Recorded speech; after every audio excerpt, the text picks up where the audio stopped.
Linda Bartolucci, owner of InkStampAndScrap.com, and you're watching week 3 of Tools, Techniques, and Layouts.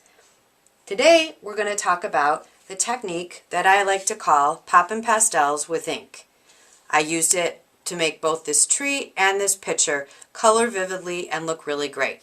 So let me show you what I did.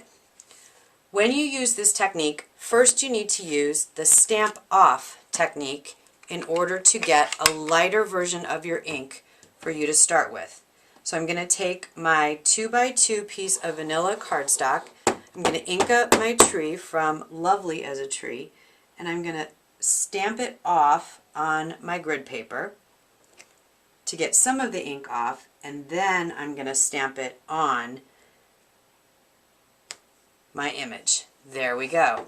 Alright, now what I need to do is get my tray of pastels and get to coloring.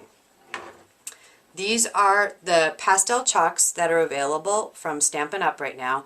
I really like them because they're not very dusty and they give you really good colors, and they come in the colors that Stampin' Up! Offers in their inks, markers, and cardstock, so it makes it really easy to coordinate.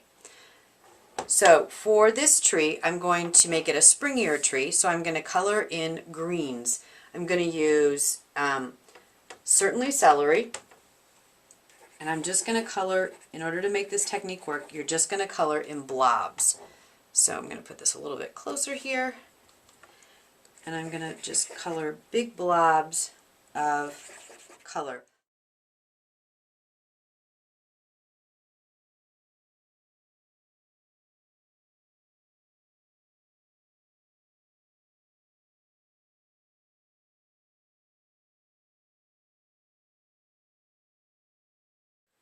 Alright, so I have a bunch of, I need some more certainly celery in there. You want to make sure you get a wide variety of the greens, and that you kind of mix them together. And see, now I'm just going through and making sure that none of the ink is left uncovered. And I think we're good that way. It's pretty vivid and covered. So I'm going to take another Q-tip, and I'm going to use the Early Espresso, which is the ink that I used. I'm just going to lightly color in the tree stalk, and I'm going to go along the bottom here because it's going to be a little dirty, but I'm also going to add in my river rock because remember this is springtime, so there's probably some grass growing down here. And there we go. Then I'm going to just get rid of the dust to blow off all of the excess chalk. And now for the beauty of this image to come through, we're going to use our Stamp-A-Majig. I already have the tree on here, so I'm going to line up, oh hang on, sorry. First, because I'm using a smaller piece of cardstock, I'm going to take some Dado and put it on the back because nothing is more frustrating than getting it all lined up and having it move right at the end. Now I'm going to take my tree and I'm going to line it up as best I can. It should be really close, but absolute perfection is not necessary, which is another reason I like this technique. Okay, now I have my tool, so I know right where I want my tree to go.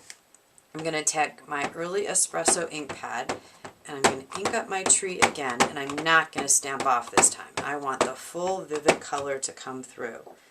And now when I stamp it down, 1, 2, 3 seconds down just to make sure. Look at how beautiful it looks now. It's absolutely gorgeous. Now I'm just going to take an extra Q-tip and pick this up. And you can see how lovely that is. Now what I did for this second card is I did the same technique, but I used basic gray ink, and I used my blues to color in my picture, and I used some of the similar greens that I used on the tree to color in the pears.